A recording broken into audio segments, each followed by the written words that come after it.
طریقہ تدریس. عزیز طلبہ، مختلف طریقے تدریس پر بات کرتے ہوئے آج ہماری گفتگو رہے گی مظاہراتی طریقے تدریس کے حوالے سے. مظاہراتی طریقے تدریس کی بنیاد کیا ہے؟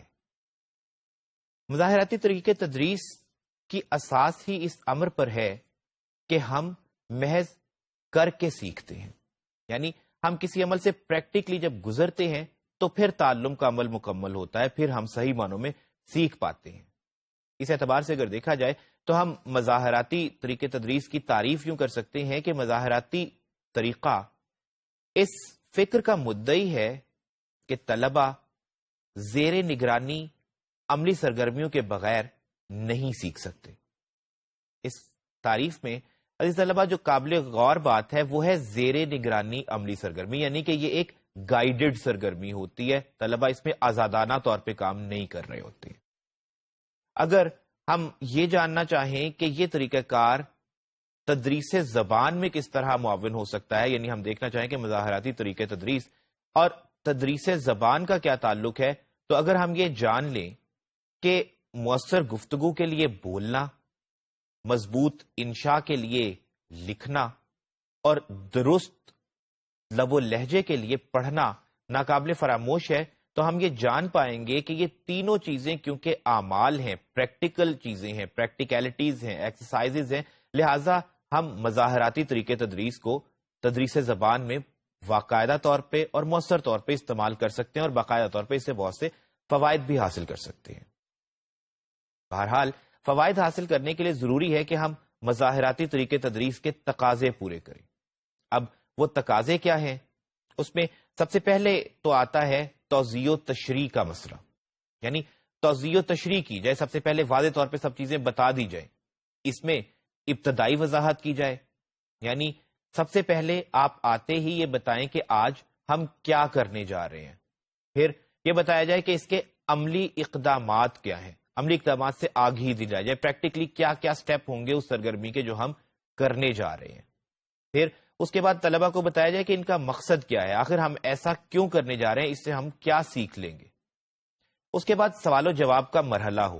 ظاہر ہے کہ کچھ طلبہ کو آپ کی بات ممکن ہے سمجھ نہ آئی ہو، تو انہیں موقع دیا جائے کہ وہ سوال و جواب کے نتیجے میں اپنی کنفیوژنس کو سالو کر لیں. اس کے بعد دوسرا تقاضا مظاہراتی طریقے تدریس کا عزیز طلبہ ہے مظاہراتی مرحلہ، یعنی استاد نے جو کچھ بتایا تھا، جو کچھ وضاحت کی تھی، اسے پریکٹیکلی کر کے وہ خود سے دکھائے.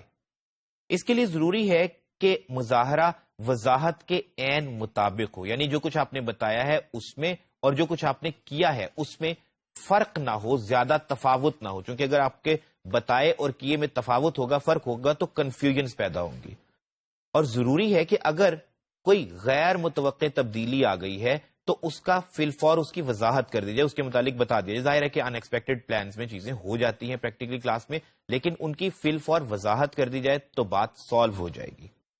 اس کے بعد تیسرا مرحلہ مظاہراتی طریقے تدریس کا عزیز طلبہ ہے طلبہ کا زیر نگرانی مظاہرہ.